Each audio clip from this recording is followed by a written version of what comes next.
सहकारी पतपेढीचं निवडणुकीचं जे काही बिगुल वाजलेलं आहे आणि 6 तारखेला निवडणूक जाहीरसुद्धा झालेली आहे, त्या निवडणुकीच्या संदर्भात आपल्यासमोर स्वतः उमेदवार श्री रंदे साहेब या ठिकाणी आहेत. काय सांगाल मतदारांना, काय आवाहन कराल साहेब?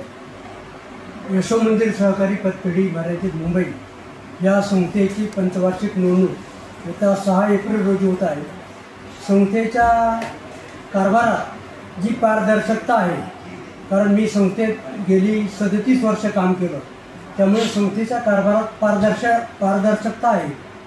आज संस्थापक पॅनलमधील काही उमेदवार आहेत किंवा काहीचे प्रचार प्रमुख आहेत, संस्थेच्या कोणत्याही प्रकारचा अहवालातून व्यवस्थित अभ्यास न करता ज्या प्रतिक्रिया देतात त्या अत्यंत चुकीच्या पद्धतीने दिल्या जातात. त्यामुळे संस्थेच्या नावलौकिकास बाधा निर्माण होते असं माझं स्पष्ट मत आहे.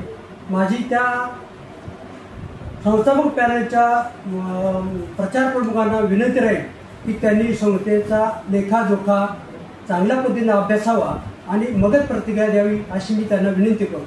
रंदे साहेब, तुम्हाला एक प्रश्न विचारतो की आपल्या पठार भागातील सुद्धा संगमनेर अकोल्यातील भरपूर मतदार सभासद आहे, तर त्यांना सुद्धा आपण काय आवाहन कराल? मी एकच आवाहन करू इच्छितो की येत्या 6 एप्रिल रोजी प्रत्येकाने आपला कामधंदा बाजूला ठेवून जरी राहून असेल तरी प्रत्येकाने आपला अमूल्य वेळ देऊन ज्या ज्या शाखेला आपलं मतदान आहे त्या त्या शाखेला प्रत्येकाने जाऊन मतदान करावं आणि जनसेवा पॅनलला विजयी करावं अशी मी त्या सर्वांना विनंती करतो. धन्यवाद. या ठिकाणी महिला उमेदवार सुद्धा आहेत, हुले मॅडम त्या स्वतः उमेदवार आहेत. काय सांगाल तुम्हाला मॅडम, विमानचिन्ह भेटलं आहे आणि आजपासून प्रचाराची रणधुमाळी या ठिकाणी सुरू झालेली आहे, तुम्ही काय सांगाल मतदार आणि सभासद त्यांना काय आवाहन कराल आणि काय विनंती कराल? यशोमंदिर सहकारी पतपेढी 2025-30 या निवडणुकीसाठी आम्हाला सभासदांनीच उमेदवारी दिली आहे आणि त्या सभासदांनी जो आमच्यावर विश्वास दाखवला आहे त्या विश्वासास आम्ही पात्र राहून अधिकाधिक मतांनी निवडून येण्याचा आम्ही संकल्प केलेला आहे आणि आमचं निवडणूक चिन्ह विमान आहे. त्या विमानाची भरारी आम्ही ह्या 7 तारखेला 6 तारखेला निवडणूक आहे आणि निकाल 7 तारखेला आहे. 7 तारखेला सर्व जनतेला आणि सर्व यशोमंदिरच्या सभासदांना दाखवणार आहोत. आपल्यासोबत महिला उमेदवार गायकर मॅडम सुद्धा आहे, यांना सुद्धा सहकार क्षेत्रात खूप मोठा अनुभव आहे आणि त्यांना सुद्धा स्वतः उमेदवार ते आहेत. तर मॅडम, काय सांगाल, विमानचिन्हावरती आपल्याला 6 तारखेला समोर जायचं आहे निवडणुकीसाठी, तर काय आवाहन कराल मतदारांना? नमस्कार. मी यशोमंदिरच्या माध्यमातून मला जी जनसेवा पॅनलमधून जी उमेदवारी मिळाली आणि आमचं चिन्ह विमान चिन्ह आहे आणि जरी आज आपण बघतोय त्या विरोधकांकडून वेगवेगळ्या प्रतिक्रिया केल्या जातात जनसेवा पॅनलच्या संदर्भात, तर मी संस्थापक पॅनलच्या प्रमुख संस्थापक पॅनलचं जे कार्यप्रमुख आहेत त्यांना पण मी एक विनंती करते की प्रत्येक ठिकाणी ते बोललं जातं का ब्राह्मणवाडा म्हणून यशोमंदिर नाही. मला हे सभासदांना सांगायचं, पठार भागातील सर्व सभासद असतील, मतदार असतील, त्यांना मला एकच सांगायचं की यशोमंदिर ब्राह्मणवाडा म्हणून यशोमंदिर नाही आहे आणि ते आज ब्राह्मणवाड्यामुळेच हे इलेक्शन लागलं गेले. आज 1 कोटी आपल्या आज संस्थेचे वाचले असते, परंतु या ब्राह्मणवाड्याच्या गावाच्या लोकांनी, विरोधकांनी जनसेवा पॅनलच्या संचालकांना म्हणजे विश्वासात न घेता त्यांनी अंधारात ठेवलं आणि हे दोन पॅनल ची विभागली झाली. आणि दुसरी गोष्ट मला एक सांगायची, आज 18 ऑगस्ट 1988 मध्ये हे कांजूरबाग शाखेत ओपन झाले. त्यावेळेस मी नवीनच होती, म्हणजे माझं 16-17 वय होतं, परंतु मी तेव्हापासून मी कार्यरत आहे यशोमंदिरच्या माध्यमातून. त्यावेळेस ह्या कांजूर भागामध्ये सामान्य जनता आज ह्या संस्थेतून त्यांना बँक बॅलन्स करताना थोडक्यात म्हणजे आपल्याला त्यांना कर्ज घेऊन स्वतःचा व्यवसाय उपलब्ध करण्यासाठी यशोमंदिरने आपले सगळ्याची उलवडे साहेब. या ठिकाणी मॅडम तुमच्या कांजूरमार्ग शाखेसाठी आज उद्घाटनासाठी या प्रचाराच्या निमित्तानं स्वतः इथले विद्यमान आमदार राऊत साहेब हे सुद्धा आले होते. तर काय सांगाल, साहेबांनी तर शुभेच्छा दिल्या आहे, परंतु त्यांनी सांगितले की तळागाळातील प्रत्येक कार्यकर्ता आम्ही तुमच्याबरोबर आहोत.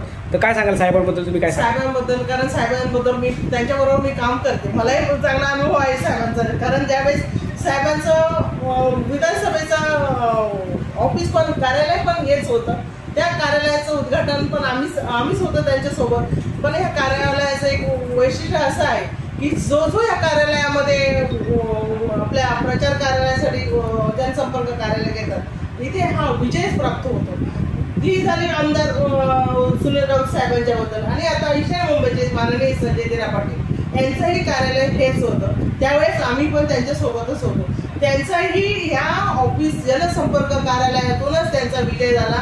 आणि मला सभासदांना आणि मतदारांना एवढंच सांगायचंय की हा विजय 6 तारखेला तुम्ही सभासद आम्हाला दाखवून देणार आहे. 6 तारखेला आमचं विमान लँडिंग करून जोरदार जाणार आहे, एवढंच मी सांगेन. फक्त जाता मी एवढं सांगेन, मी विनंती करते कांजूरमधील सर्व माझ्या माता भगिनी असतील, माझे सभासद असतील, माझे मतदार असतील, त्यांना मी विनंती करते की जनसेवा पॅनल विमान या चिन्हावरती सर्वांना जास्तीत जास्त मताने निवडून द्या, एवढीच विनंती करते. धन्यवाद.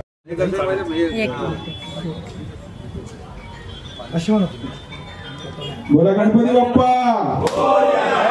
तुम्ही बाहेरून जा ना, तुम्ही या याच्यामध्ये जनसेवा पॅनलचा बाहेरून जावा ना, बाहेरून जावा ना, बाहेरून जावा. पुढे या ना सगळेजण. काळे साहेब, उमाजी काळे साहेब पुढे या. हो.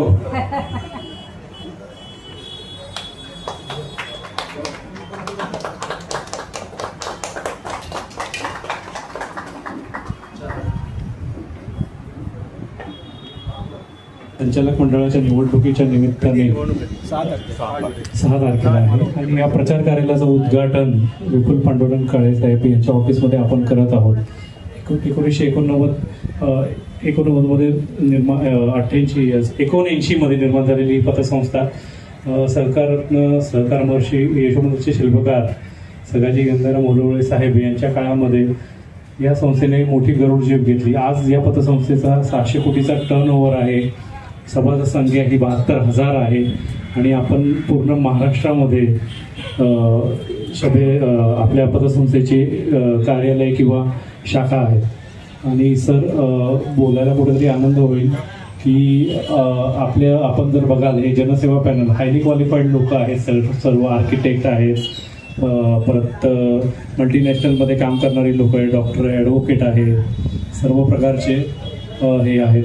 आता जनसेवा पॅनल हे SG उरोळे साहेबांचं पॅनल आहे आणि निशाणी आज विमान आम्हाला भेटलेलं आहे.